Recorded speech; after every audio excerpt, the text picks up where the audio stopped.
dengan soal-soal yang ada di AKM, Asesmen Kompetensi Minimum. Nah, saya ingin tunjukkan gambar ini dulu. Ini saya secara tidak sengaja ketemu di tempat pengisian minyak di TDN itu. Bemo. Sebenarnya saya tidak terlalu peduli, bahkan jengkel karena musiknya keras sekali, kencang sekali. Tapi begitu lihat tulisan di pintu angkot ini, saya jadi terganggu sekali. Apalagi lihat konjak yang saya blur tuh. Saya blur karena saya tidak minta izin untuk pakai untuk tunjukkan fotonya. Tulisannya apa? Tulisannya begini. Dan ini biasa diucapkan Rocky Gerung. Ijazah hanya sebuah tanda bahwa kita pernah sekolah. Bukan tanda bahwa kita pernah berpikir. Rocky Gerung punya. Itu kalau Pak Rocky Gerung yang ngomong ini saya tidak apa-apa. Konjak. Tapi kalau ini konjak yang ngomong, saya jadi apa-apa. Ini dengan kata lain dia mau bilang, Yandri, kamu punya ijazah yang 5 itu Tapi saya konjak. hanya tanda bahwa kamu memang pernah di sekolah, tapi belum tentu tanda bahwa kamu pernah pakai otak. Belum tentu tanda bahwa pernah pakai otak. Dulu kita belum ada TK ya, kami di kampung belum ada TK, SD, langsung SMP, SMA, S1, S2, S5. Kalau tambah TK enak.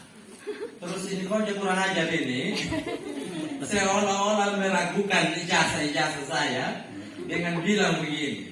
Saya kan mau tanya dia, lu ijazah ada berapa? Ijazah ada berapa? Meragukan sekali ijazah kita. Tapi kemudian saya berpikir, jangan-jangan ini konjak betul. Jangan-jangan. Karena ada orang yang memang datang sekolah hanya untuk kebutuhan dapat nilai. Dia tidak peduli prosesnya. Maka segala cara akan dipakai. It means that Tiba-tiba dia mau masuk ke dokteran, bisa ganti beta pun rapor kok. Bayangkan itu, kita boleh setengah mati 3 tahun, dia dalam 1 hari ganti dia pun rapor, supaya nilainya meningkat dari semester ke semester, dan itu indikator yang baik untuk diterima di kedokteran. Keren sekali yang begini. Yang lain boleh favorit, dia tunggu di ujung. Jadi ada di sisi lain bisa terjadi ini konjak betul. Orang mungkin termasuk saya juga ya. Sekarang kalau ulangan kembali materi SMA, belum tentu saya bisa jawab juga. Karena waktu itu kan memang hafal untuk kebutuhan ulangan besok. Lusa urusan lain. Karena kita berusaha betul-betul untuk hafal supaya besok itu bisa isi saja. Tapi bahwa itu nanti dipakai untuk kehidupan itu urusannya berbeda. Nah, sampai di sini kita jadi menyadari bahwa betul memang sekolah tidak bisa isinya hafalan, tapi isinya haruslah analisis minimal. Isinya ya berpikir, kalau bahasa halusnya, bahasa kasarnya asa otak, pakai otak. Kenapa? Karena di kehidupan itu kan memang manusia akan berhadapan dengan masalah, dan ketika berhadapan dengan masalah tidak bisa tutup mata langsung rumus Pythagoras itu saya sama dengan X kuadrat akar dari X kuadrat ditambah Y kuadrat, buka mata masalah selesai. Kan tidak begitu. Tidak bisa diselesaikan dengan hafalan, harus dengan analisis. Nah, itulah kenapa. Ini kita refresh saja, ini bukan sesuatu yang baru. Itulah kenapa semua soal AKM itu pasti dimulai dengan cerita. Pasti dimulai dengan konteks. Jadi, ya, apa konteksnya? Setelah itu baru muncul pertanyaan. Tidak langsung apa kepanjangan dari BPU PKI. Tidak ada soal AKM yang begitu. VOC berdiri kapan? Anak yang agak nakal saya dulu mau berdiri kalau dia mau tidur persen lagi. Lalu 960 sekian tahun, berapa puluh ratus tahun lalu kita masih ingat dia mau berdiri kalau dia mau bubar. Seolah-olah tidak ada dalam konteksnya. Jadi semua soal AKM pasti mulai dengan konteks. Nah, kalau kita hubungkan dengan pembelajaran mendalam, maka ini tentu selaras. Pembelajaran mendalam, salah satu ciri utamanya adalah pembelajaran yang menghubungkan teks yang dibaca di kelas dengan konteks yang ada dalam kehidupan sehari-hari. Teks yang dibaca di kelas harus bisa diterjemahkan dalam konteks kehidupan sehari-hari. Yang lalu kita bahas rumus Pythagoras, Z sama dengan akar dari X kuadrat ditambah dengan Y kuadrat itu kan kalau di pertukangan, Bapak Ibu lihat banyak kali kita ke rumah pas mau pasang keramik baru kita bingung dia pun sudut tidak ada yang pas. Pas mau sampai sudut ini kenapa keramik jadi miring begini? Tidak dapat betul-betul. Karena si tukang itu tidak pintar membuat siku kalau istilah di pertukangan siku. Padahal kalau membuat siku yang ini, siku yang di sini izin, yang di sini misalnya, ini kan dia bisa pakai rumus Pythagoras. Tarik saja benang dari sini ke sini 3 meter.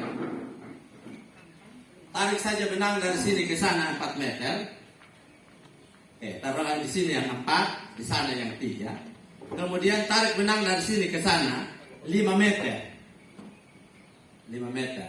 Kenapa? Karena memang Z sama dengan akar dari X kuadrat ditambah Y kuadrat.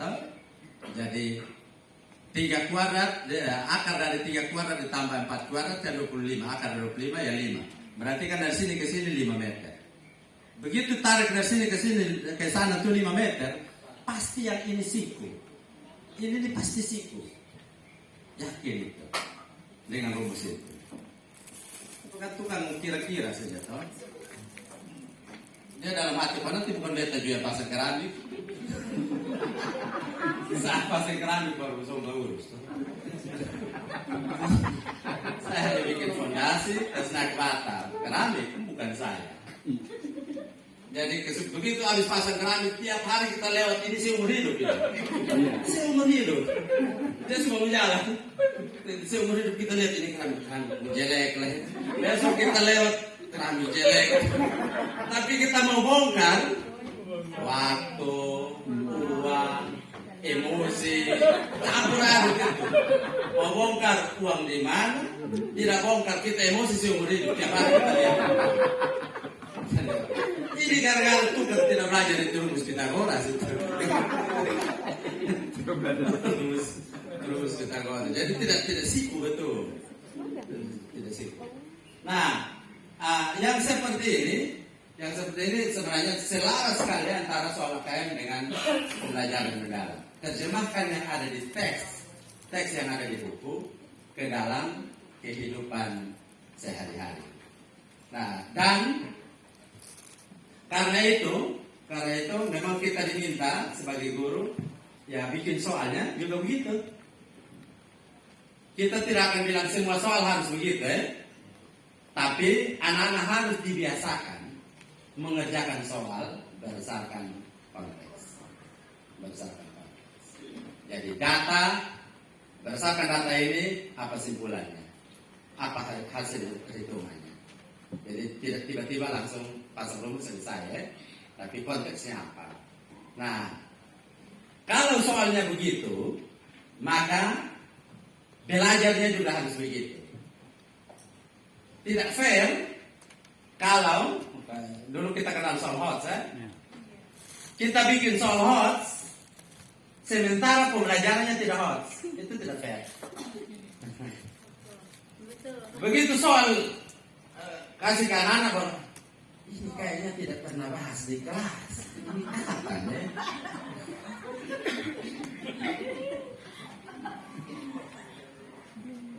Jadi antara soal dengan ketika pembelajaran itu sangat tidak nyambung. Saya dulu, saya tidak perlu sebut pas jenjang apa ya. Pas habis ulangan, kami mau bertanya, tadi soal itu nomor 5 tuh, dia punya jawaban apa ya? Tidak ada satupun anak yang habis ujian itu yang tahu jawabannya. Jadi kami mau bertanya, sebenarnya itu bahas kapan? Juga tidak ada yang bilang tahu kapan. Akhirnya kami rame-rame sepakat, mungkin pada saat ibu ngomong kita mengantuk. Makanya begitu. Ternyata, Ibu yang salah. maaf, Pak Soleh. maaf, ini di kabupaten lain ya. Tidak di sini. Ada orang yang bikin soal tuh, dia tinggal ambil buku, lihat di halaman terakhir, latihan soal. Langsung soal nomor 1. Ini soal bisa nomor 1. Nomor 2, soal bayang ada pun jawab terlalu panjang persetan, siapa mau periksa, repot. Soal nomor 3, wih jadi berat, nanti anak langsung bisa jawab. Yes. Kalau cara bikin soalnya begini, yakin tidak akan sinkron antara yang diujikan dengan yang diajar. Padahal kan judulnya ulangan ya. Ulangan itu kan dari kata dasar ulang. Kalau kita bilang ulang, berarti barang yang kita pernah bikin, sesuatu yang kita pernah bikin, terus suruh bikin ulang, itu baru disebut ulangan. Barang kita tidak pernah bikin, tiba-tiba bilang ulang. Mau ulang apa? Ulang apa? Di kabupaten lain. Di kabupaten lain. Karena beda soal ulangan atau kita sekarang bilang sematifah gitu ya. Dengan soal untuk seleksi. Soal untuk seleksi itu tidak perlu ada tahu kisi-kisinya apa, tidak perlu. Karena soalnya disesuaikan dengan kebutuhan pekerjaan yang Anda lamar. Jadi tidak peduli itu dulu belajar apa, tidak peduli. Sekarang saya perlunya orang yang begini. Maka saya akan bikin soal sesuai dengan pekerjaan yang akan Anda kerjakan. Jadi tidak peduli dulu belajar apa. Maka soal seleksi itu tidak perlu ada saya, tidak perlu kasih kisi-kisi. Tapi kalau soal ulangan untuk sekolah, wajib hukumnya sesuai kisi-kisi karena kita sedang ukur yang kita ajarkan itu apakah dia tuntas atau tidak lewat alat ukur kita yang kita sebut soal. Jadi maaf ya, kadang soal itu jauh lebih canggih dibanding pembelajaran dan itu tidak baik. Kalau soalnya canggih, pembelajaran juga harus canggih. Maka ada akademisi yang mengusulkan begini. Kalau mau mengajar di tahun ajaran baru, itu lebih baik soal sumatif akhir semester itu sudah jadi duluan. Soalnya sudah jadi duluan. Supaya kita tahu nanti mengajarnya sampai mana. Kalau soalnya sudah jadi, itu akan jauh lebih baik. Oh iya, berarti nanti kan saya ukur pakai alat ukur ini. Maka saya mengajarnya harus sampai. Kalau tidak, oke, mau belajar sampai mana, terserah. Pokoknya ini alat ukurnya. Tidak bisa. Jadi saya kira kita ini bukan pemain tapi pelatih semua. Ada di kabupaten lain juga begini. Kita mau bikin soal, suruh bikin kisi-kisi. Pak Lebe dari kepala sekolah. Kepala sekolah saya tidak suruh ini kita bikin kisi-kisi. Pak yang paksa kita kok bikin kisi-kisi. Terlalu paksa dia bilang. Sebenarnya di kelas itu anak-anak kerja soal untuk kerja kisi-kisi. Terlalu paksa saya.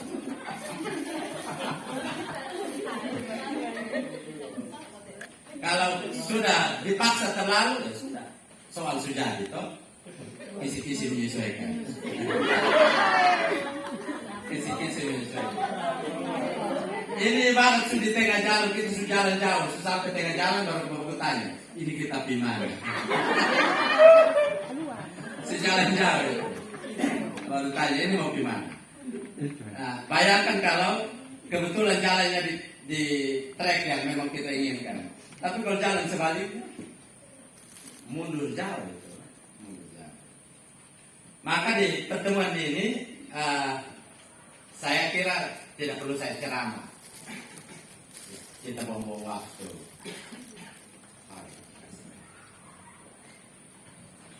Ini antara panas dan gugup.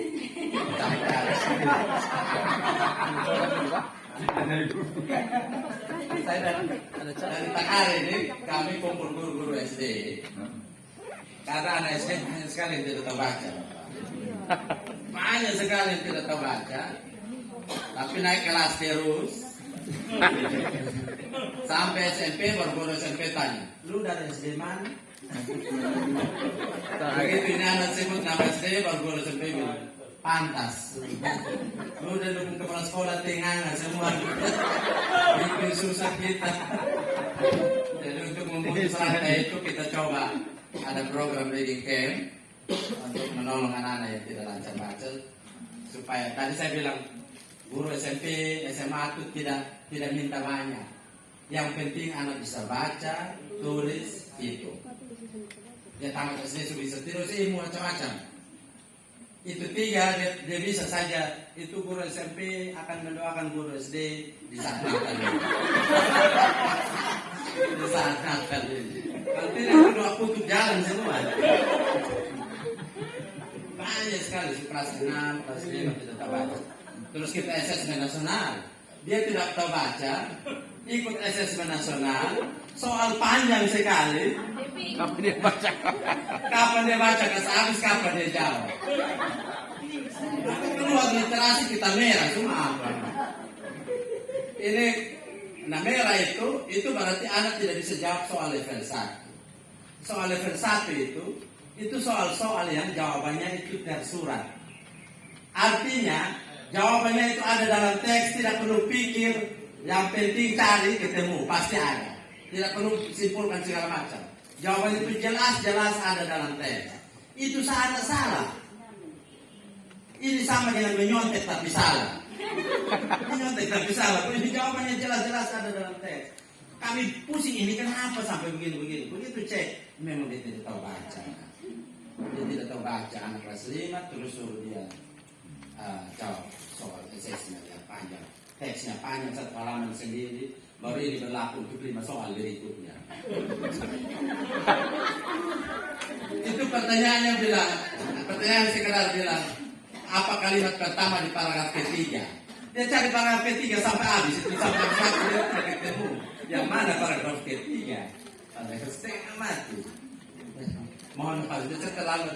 Karena hari ini kami khusus yang dari Amfoa dari Selama. Kumpul dulu.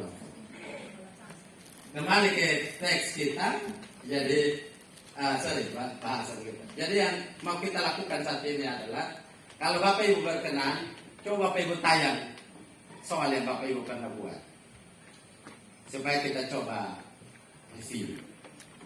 Nanti saya tayangkan sedikit, kita coba ingat-ingat soal AKM, terus saya hubungkan sedikit dengan pembelajaran mendalam, terus coba Bapak Ibu tayangkan soal yang Bapak Ibu pernah buat. Tidak dalam konteks menghakimi, tapi untuk melihat yang menurut Bapak Ibu soal-soal yang setara AKM itu yang kayak apa.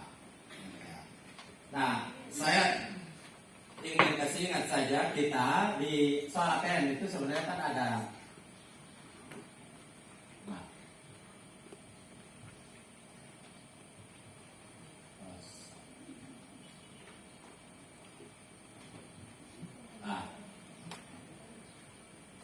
ini kan yang proses kognitif itu ini sama saja dengan level soal.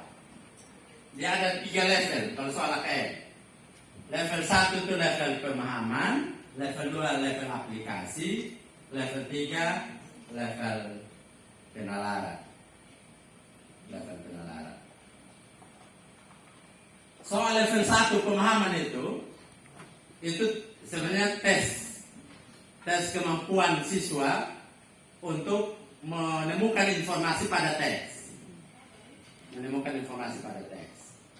Jadi itu soal level 1. Jawabannya pasti ada dalam teks. Tidak perlu analisis. Jelas-jelas tersurat dalam teks. Itu soal-soal level 1. Jadi misalnya teksnya bilang begini. Ada satu suku di Timur Tengah Selatan yang biasa dikenal sebagai suku pedalaman, yaitu suku Boti. Suku Boti ini dipimpin seorang raja yang bernama Namah Denu. Di suku ini, jika seseorang ditemukan mencuri, misalnya mencuri pisang, maka raja akan mengajak seluruh rakyatnya menanam pisang untuk orang yang mencuri ini. Dengan maksud memberi pelajaran bahwa mungkin dia susah, makanya dia mencuri. Itu juga sebenarnya adalah hukuman sosial yang diberikan oleh suku ini terhadap orang yang mencuri. Nah, misalnya teksnya begitu. Terus ditanya, siapa nama raja suku Boti? Yang sampai itu, toh?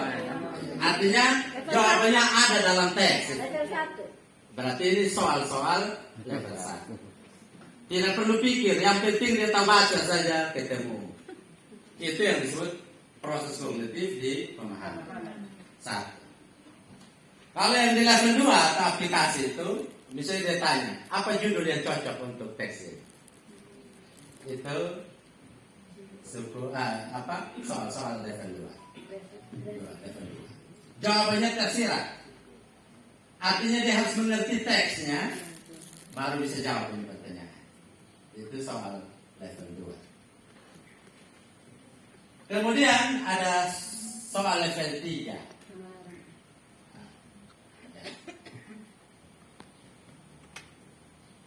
Itu penalaran. Soal level 3 ini, anak baru bisa jawab kalau dia punya pengetahuan lain di luar teks. Kalau dia hanya punya pengetahuan sesuai dengan teksnya, dia tidak bisa jawab. Misalnya berdasarkan teks tadi, terus si pembuat soal bilang begini, suku Boti di Timur Tengah Selatan dalam hal kepemimpinan itu sama persis dengan suku Baduy di Banten.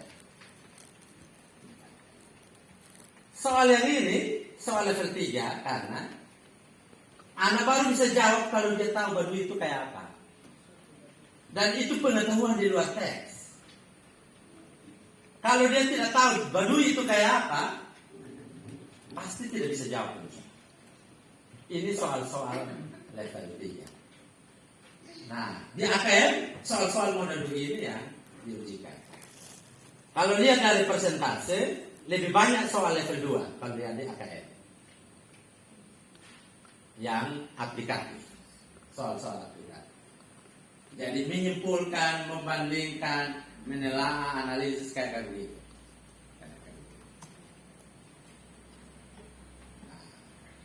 Kalau anak hanya bisa jawab soal level 1 atau level 2, ini anak berarti memang jago menghafal, tapi tidak jago menganalisis. Kalau dia hanya bisa jawab soal level 2, tidak bisa jawab level 3, ini anak bisa menganalisis, tapi analisis barang yang ada di depan mata. Begitu kita ajak ngomong lebih jauh, dia tidak punya cukup pengetahuan tentang hal lain. Dia tidak cukup. Nah, kita berharap anak-anak kita minimal ada di level 2. Di level aplikasi. Mari kita bandingkan dengan pembelajaran mendalam.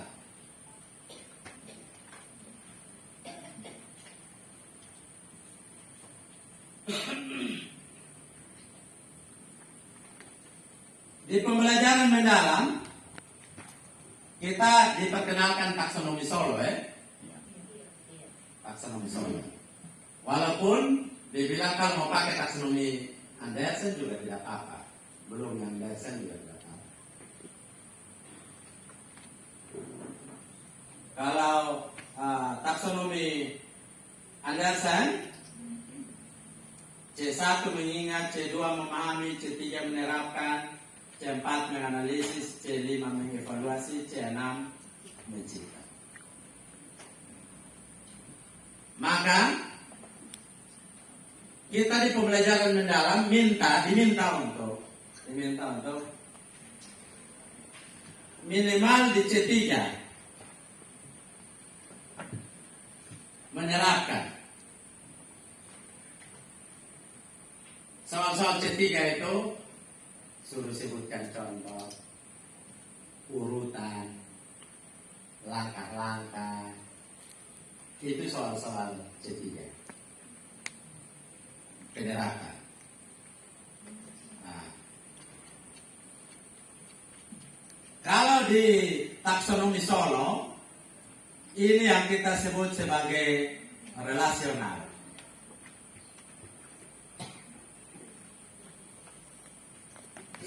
Saya yang lalu saya lihat sudah ada pelatihan pembelajaran mendalam, tapi saya ulangi sedikit taksonomi Solo ini. Di taksonomi Solo ini yang level paling bawah, ini yang prastruktural. Prastruktural itu dia tidak tahu apa-apa. Tanya dia apa saja dia tidak tahu. Dia tidak mengerti. Unistruktural, ini orang dia hanya tahu satu hal. Tanya dia lain hal, bukan satu bidang. Saya hanya tahu dia ini. Itu yang unistruktural. Multistruktural, ini dia tahu banyak hal, tapi hubungan antara satu hal dengan hal yang lain dia tidak mengerti. Dia pokoknya dia tahu, tapi terpisah, parsial. Itu yang multistruktural. Yang relasional, dia tahu banyak hal dan dia tahu hubungan antara hal-hal itu. Itu kalau relasional. Nah, yang paling tinggi itu berpikir abstrak yang mendalam. Ini dia bisa refleksi. Oh, yang saya sudah terapkan begini, ini yang sudah benar, ini yang belum. Terus apa yang akan saya lakukan untuk memperbaiki? Bahkan dia bisa menciptakan solusi untuk masalah yang belum selesai. Itu yang berpikir abstrak yang mendalam. Contoh paling sederhana ini saya pakai contoh sekolah minggu saja, yang saya mengerti. Dulu kita sekolah minggu, saya itu sampai SMA itu belum mengerti. Minggu ini kan cerita tentang Yusuf, Minggu depan tentang Adam. Minggu berikutnya tentang Yunus. Minggu berikutnya tentang Nuh. Jadi saya sempat pikir, ini orang-orang ini tidak ada hubungan berarti. Tidak ada urusan. Ishak, Abraham, Yakub itu kan diceritakan minggu ini Ishak. Nanti bulan depan atau tahun depan baru Yakub, kayak begitu. Seperti tidak ada hubungan. Jadi saya tahu cerita Yakub, cerita Ishak, cerita Abraham, tapi hubungan antara ketiganya itu saya tidak mengerti. Yang seperti itu berarti saya ada di multistruktural. Saya tahu banyak hal, tapi hubungan antara hal-hal ini saya tidak mengerti. Nanti setelah katekisasi baru tahu, oh iya ternyata Ishak ini Abraham mana? baru mulai urut-urut. Bahkan dulu kan, kenapa Tuhan Yesus tidak pernah disebut di perjanjian lama ya? Kayak cari-cari di mana ya? Karena memang tidak tahu hubungannya. Nah, karena diajarkan parsial-parsial.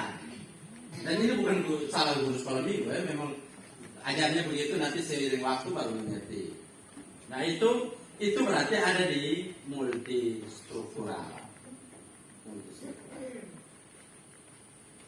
Atau kalau di matematika, kalau contoh pembelajaran, di matematika kan ajar tentang persentase.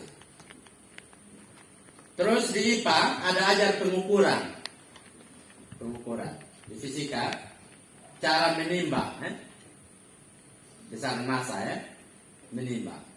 Apa hubungannya ini persentase dengan menimbang? Seolah-olah tidak ada urusan itu. Seolah-olah tidak ada urusan. Padahal, misalnya, saya pelihara ikan nila. Maka saya harus tahu ikan nila itu makannya seberapa banyak. Kalau ikan nila itu kalau makan sedikit dia tetap hidup, tapi kepala nanti lebih besar dari badan. Stunting dia. Kerdil. Kalau dikasih makanan banyak-banyak, dia tetap kasih habis. Dia akan makan sampai dia perut pecah. Mati dia. Maka kalau jadi pengusaha nila harus tahu berapa persen pakan yang harus diberikan ke nila tiap kali kasih makan. Teorinya kan bilang 3% dari berat tubuhnya. 3% dari berat tubuh. Nah ikan nila orang piara kan tidak mungkin satu kolam satu ekor, toh? Tidak mungkin. Kalau satu kolam besar satu ekor dia memang kalau bisa ini orang. Hanya mau ukur badan. Ya kan misalnya 10.000 ekor dalam satu kolam. Bagaimana cara saya mendapat jumlah berat badannya kan? Saya akan menimbang. Tapi saya juga tidak akan ambil ikan satu terus timbang semua. Habis timbang juga ikan mati semua juga. Kan saya sampling, toh? Saya sampling, oke, ini sudah mewakili. Kalau jumlah ikannya ada 10.000, berarti kira-kira beratnya sekian. Kalau kira-kira beratnya 100 kilo totalnya, berarti tiap kali kasih makan 3% dari berat tubuhnya. 3% dari 100 kilo berarti 3 kilo. Tiap kali kasih makan 3 kilo pakan. Nah, itu kan lihat ada hubungan antara persentase yang ada di matematika dengan menimbang yang ada di IPA. Menimbang massa itu. Dan itu sebenarnya upaya kita untuk menolong mereka sampai di relasional itu. Relasional. Menghubungkan materi pada mata pelajaran kita dengan materi pada mata pelajarannya lain. Atau guru matematika omong tentang perbandingan, terus bilang ini Anda akan pakai di geografi untuk menghitung jarak antar kota dalam peta pakai skala. Jadi oke, ini matematika dengan geografi. Itu kita sebenarnya berusaha untuk relasional. Nah, maka di pembelajaran mendalam kita didorong untuk buat project lintas mapel untuk memberi pesan ke anak-anak bahwa betul di kelas itu kita belajar parsial per mata pelajaran, tapi di hidup ini Anda tidak bisa menyelesaikan masalah pakai satu mapel saja. Anda harus kombinasi antar materi antar mapel untuk menyelesaikan masalah dalam kehidupan. Di pasar beli ikan itu kan tidak sekadar matematika, toh? Kalau sekadar matematika itu kan sampai pegang orang ikan setumbul berapa? 50.000. Nah, ikan kayak dari tahun lalu. Itu kakak cari hal itu. Itu yang jual itu kakak bilang apa? Itu kan berarti dia diksinya kan tidak baik, kan? Diksinya tidak baik. Berarti kan masalah bahasa kan. Jadi menyelesaikan masalah dalam kehidupan itu tidak bisa dengan satu mapen saja, tapi antar mapen. Maka soal-soal kita pun kalau bisa hubungkan antar mapen. Hubungkan itu. Supaya mereka sadari bahwa oh iya memang kita belajarnya parsial, tapi di kehidupan penerapannya itu kita bahasa kerennya tuh komprehensif, komprehensif. Itu harus tergambar dari soal-soal kita.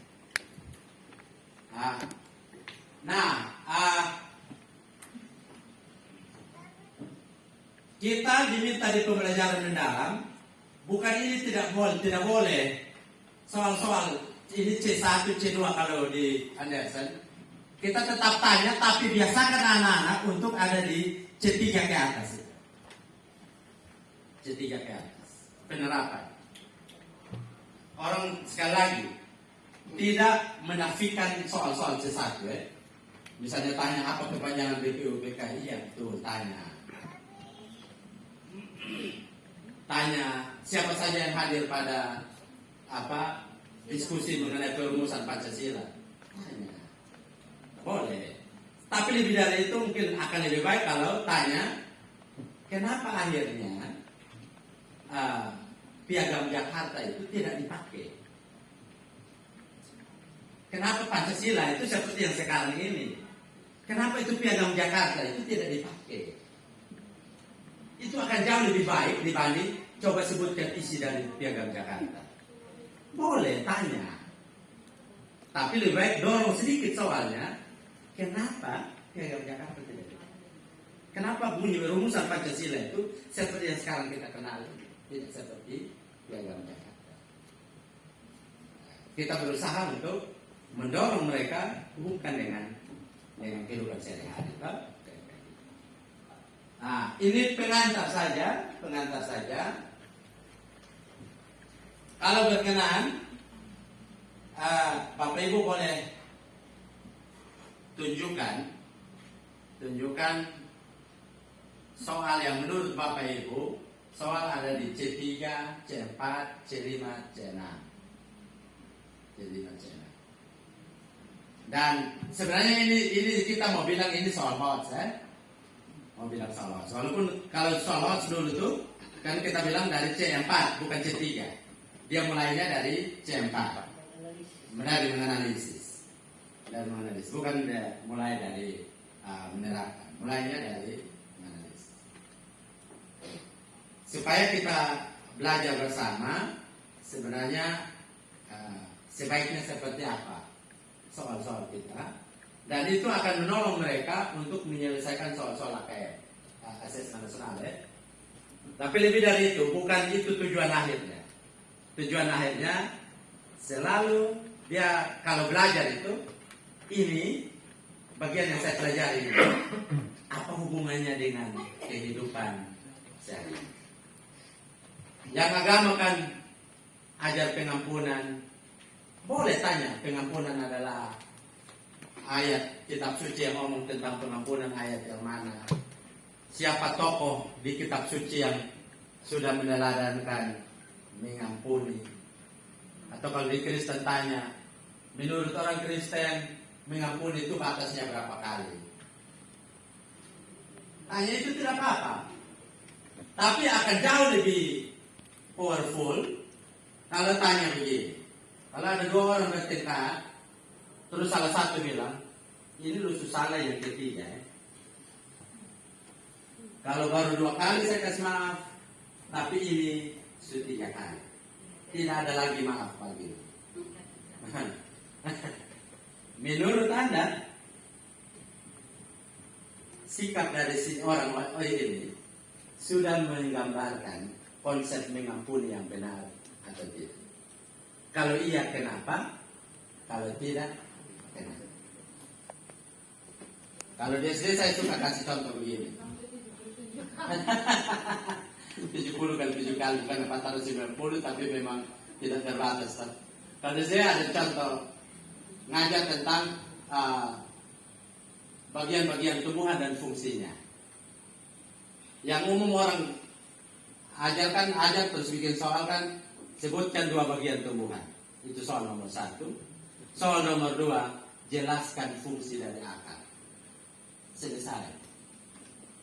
Nah itu tuh hafal saja anak 100 itu. Dan kita tidak bilang kalau anak 100 terus kita tidak mau, boleh. Tapi coba dorong soalnya sedikit. Misalnya begini, apa yang akan terjadi pada pohon kalau kulitnya dikelupas seluruhnya? Apa yang akan terjadi? Itu akan jauh lebih powerful, menolong dia untuk menganalisis. Dia tidak hanya hafal apa fungsi dari kulit pohon, tapi analisis apa yang terjadi. Dia akan belajar kerja pankreas itu maksimal akan terjadi pada pukul 11 sampai pukul 1 dini hari. Pankreas itu tugasnya antara lain menyaring racun dalam tubuh. Hati, Pak. Hati dan pankreas. Nah, hati. Nah, dia akan bekerja maksimal pada pukul 11 sampai pukul 1 dini hari. Nah, pada waktu itu, pada rentang waktu itu, sebaiknya usus jangan dibebani dengan makanan yang baru. Kenapa? Karena dia sedang urus yang lama. Begitu makan di jam 11 sampai jam 1, usus akan bilang, oh, saya baru urus yang lama, usus tambah yang baru. Ini saya sedang pisahkan racun dengan yang bukan racun. Usus tambah yang racun, saya kasih masuk itu semua biar racun. Nah, misalnya kan belajar itu, oke. Hati akan Menyaring racun. Terus soalnya boleh tanya apa fungsi dari hati. Boleh. Terus kapan hati akan bekerja maksimal untuk memisahkan racun dan bukan racun? Boleh. Tapi mungkin akan jauh lebih baik seseorang selalu menggeser makan malamnya pada pukul 12 malam. Karena sebelum pukul 12 malam, dia masih melayani pelanggan di tokonya. Terus pertanyaannya, menurut Anda, apa yang terjadi pada tubuh orang tersebut? Itu pertanyaan akan jauh lebih bermanfaat untuk dia. Powerful. Lebih Iya. powerful, kalau bahasa yang tadi saya bilang. Dibanding sekedar tanya apa fungsi dari Hati. apa fungsi. Dan itu sebenarnya menggambarkan pembelajaran dalam. Orang hanya hafal, kalau hanya hafal saja, maka konsep yang tadi itu nanti. Sekolah, ijazah hanya tanda bahwa Anda pernah datang sekolah, bukan tanda bahwa pernah Berpikir. pernah. Kira-kira begitu. Bolehkah ada yang dengan senang hati, Bapak Ibu yang saya hormati, mau menunjukkan soalnya? Yang boleh, supaya saya. Oh iya, sudah ada yang WA ya? Oke, keren.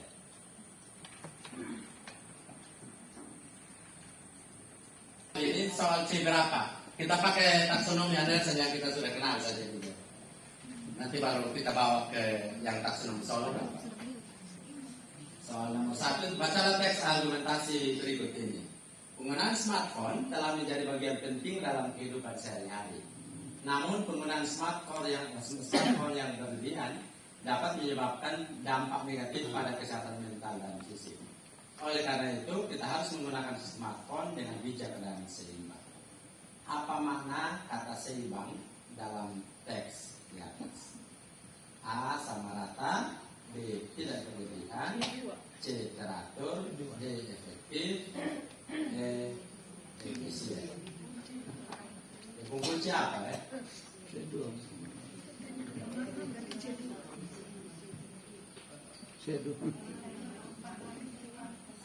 Oke, sebelum ke kunci, ini soal C berapa? Menurut Bapak Ibu. Soal nomor 1 ini. C1 sudah pasti bukan. C1 itu dia hanya cek saja yang jawabannya tersurat dalam teks ini dan ini tidak, toh? Ini dua. Ya. C berapa? Apa makna kata seimbang dalam teks di atas? Ya, C2 ya? Ini soal C2. Dua. Keren. Ini masalah ya? Baik, kita lihat. Dan sekali lagi tidak masalah kita bikin C1, C2 ya. Tapi harus ada yang C3 sampai C6.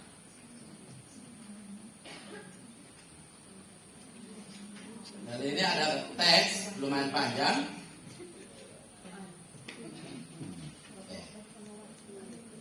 Penggalan teks tersebut dalam struktur teks argumentasi termasuk apa?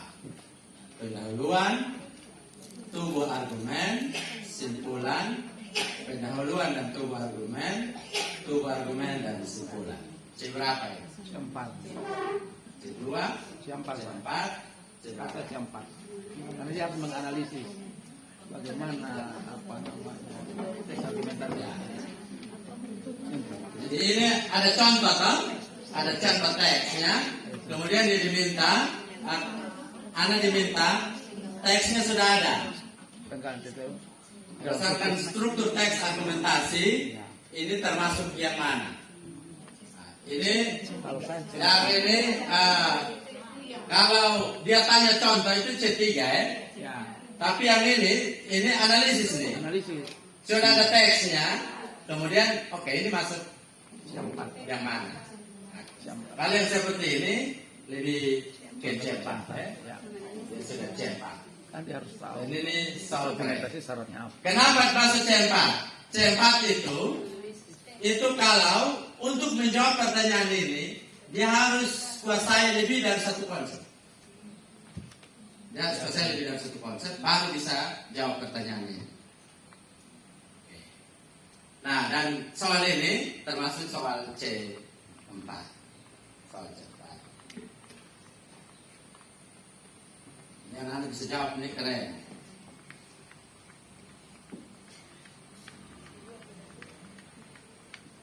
Ini ada teks, ada kutipan teks.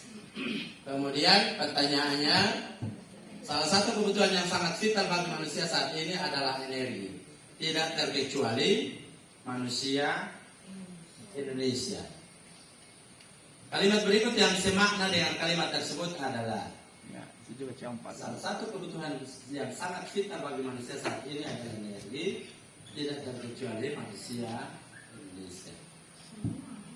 Kalimat berikut yang semakna dengan kalimat tersebut adalah kebutuhan yang sangat vital bagi manusia Indonesia saat ini adalah energi. Salah satu energi yang dibutuhkan manusia sangat vital adalah energi Indonesia. Salah satu kebutuhan yang sangat vital bagi manusia Indonesia saat ini adalah energi. Salah satu kebutuhan yang sangat vital bagi manusia termasuk manusia Indonesia saat ini adalah energi. Saat ini salah satu kebutuhan yang sangat vital bagi manusia Indonesia adalah energi. Ya. C berapa? Kalau menurut saya banyak itu C4 dulu Pak. C4 juga Dia, kan? dia harus mampu menganalisa Ya. makna dengan ini, dia makna daripada itu. Dia tidak bisa dia Di mana? Nah, maknanya itu harus oke, saya ingin jelaskan bagian ini. Semua yang ada di C4 itu pasti dimulai dengan stimulus. Saya ulang. Yang ada di C4 pasti dimulai dengan stimulus. Harus ada stimulusnya. Kalau ada stimulusnya, baru dibilang C4. Itulah kenapa salah satu alasan soal nomor 3 tadi, nomor sebelumnya, kita bilang soal C4.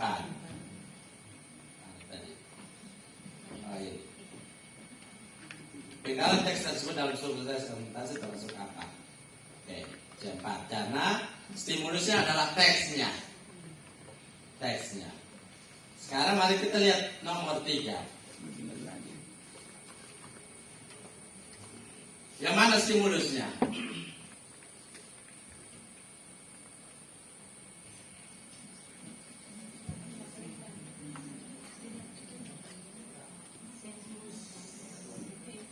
Yang mana? Yang mana yang disebut stimulus?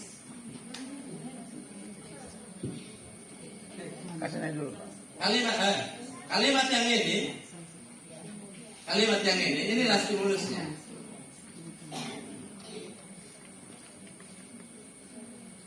Nah, maaf ya kalau bikin soal ini enter saja untuk membedakan antara stimulus dengan pokok soal. Pokok soal. Yang kalimat berikut yang semakna dengan kalimat tersebut adalah itu pokok soal. Yang atas itu adalah stimulus.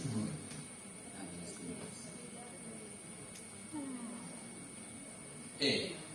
Terus betul dia ada stimulus. Tapi apa betul dia adalah C4? Atau sebenarnya dia hanya C2? Karena dia cukup pahami saja.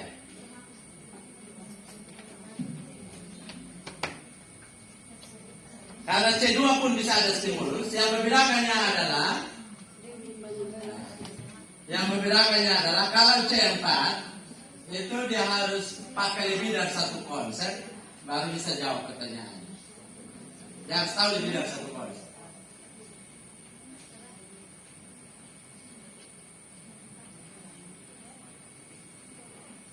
Yang ini C2 nih. Karena dia cukup pahami maknanya, kan? Cukup pahami saja. Ini C2. Soal nomor 3. Kita cek lebih lanjut ya.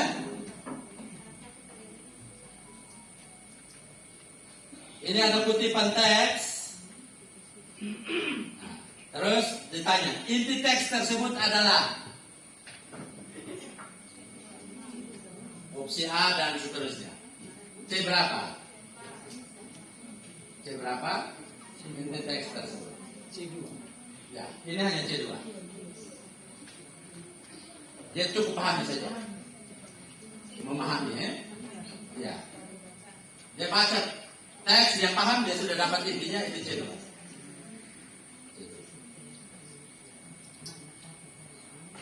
Oke.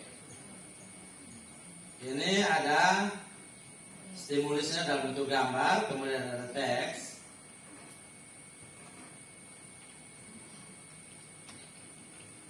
Oke. Tentang energi terbarukan.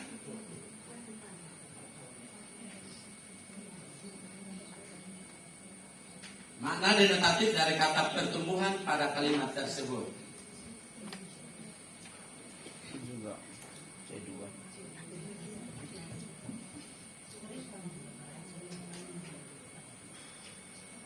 Nah.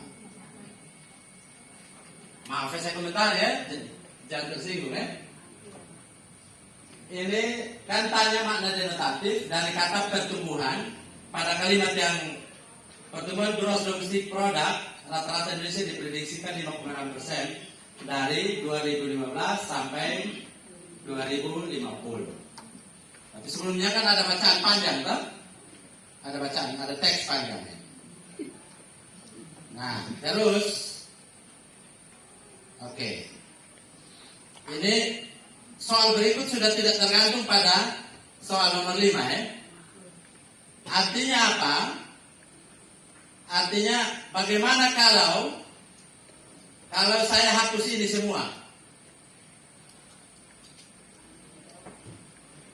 Untuk soal nomor 5 ini, saya hapus ini semua.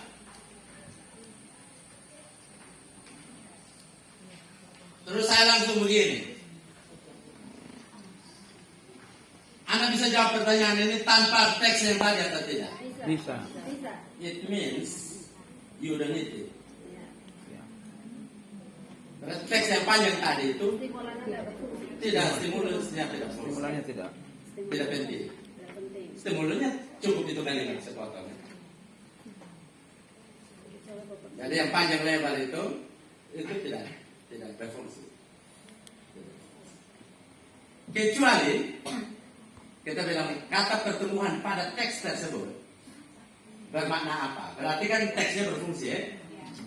Tapi kan pertumbuhan pada kalimat sepotong ini yang tanpa baca yang di atas pun dia bisa jawab.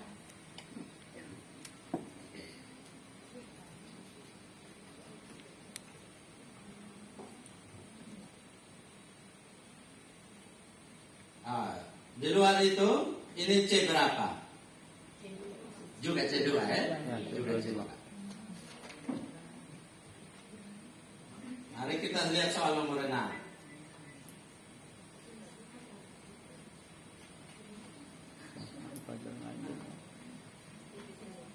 Ada gambar, kemudian ada teks. Nah ini tanya itu teks sama berarti C2 kayak tadi ya. Yang sama kita tidak perlu bahas. Ini ada teks. Ini masih teks yang sama kan? Oke. Penulis dalam teks tersebut. Nah, yang ini C berapa? Ini keren. Itu C4. Ya. Karena dia harus Permasalahan yang diajukan penulis dalam teks tersebut adalah baca semua. C berapa? Kalau dia C4. C4. Untuk jawab pertanyaan ini, pertama dia harus mengerti teks. Kedua dia harus tahu konsep yang disebut permasalahan itu apa. Ya. Sudah 2. Dia mengawinkan kedua konsep itu, baru bisa jawab pertanyaan ini. C4. Apa? Ah, oke, ini hanya bentuknya pas Bapak. Apa beda yang sangat mendasar antara C4 dan C5?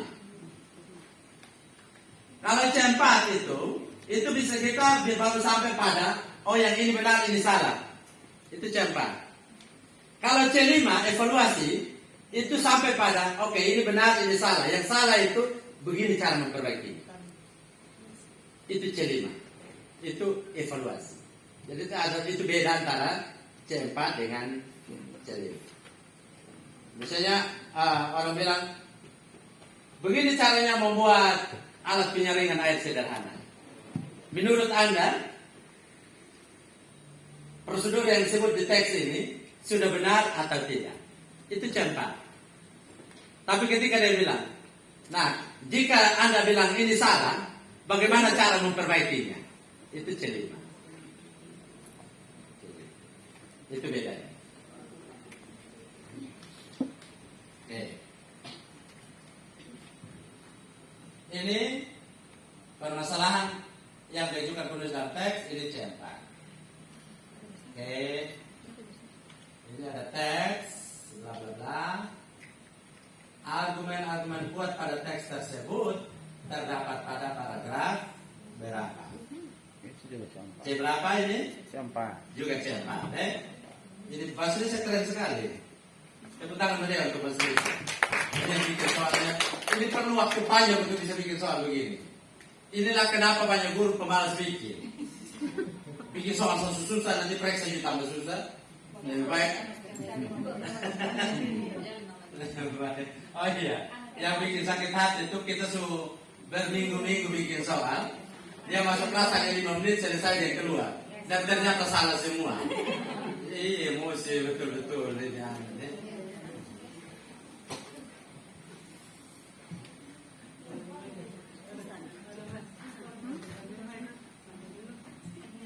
Oke, bagaimana kata baku untuk jelek dalam kalimat pertumbuhan ekonomi kita juga tidak jelek dibandingkan dengan negara-negara lain.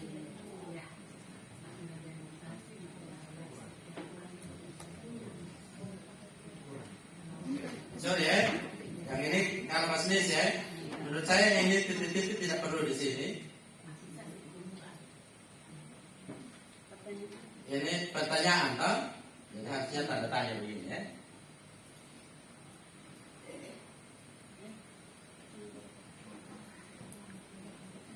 Bagaimana kata baku untuk jelek dalam kalimat pertumbuhan ekonomi kita juga tidak jelek dibandingkan dengan negara-negara lain. C berapa? C berapa?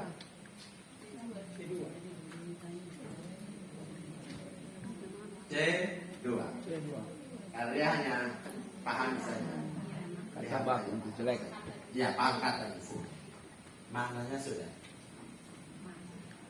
Gambarnya sama semua ya. Sorry ya, bahasa Indonesia. Makna kata tradisi dalam konteks kalimat tersebut yang ini.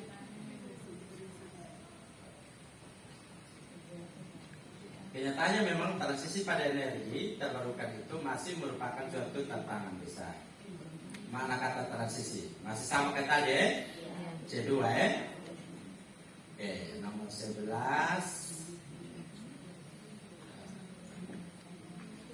Ini juga mana kata masih C2. 12 bagian strukturnya kalau ditunjuk kepada. Oke, ini C berapa?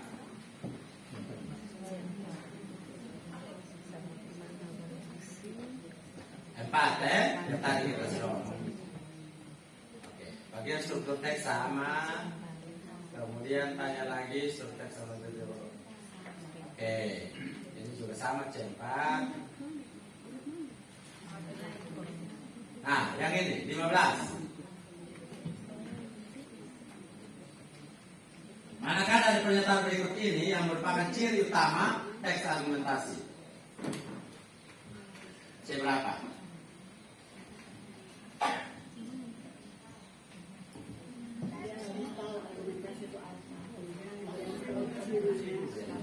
Berapa? C berapa? Oke, sekali lagi. Kalau om tanya contoh, tanya urutan, langkah, prosedur, terus tanya juga ciri, itu C3 semua. Ya kakak begitu, itu C3. Tanya langkah, prosedur, ciri, contoh.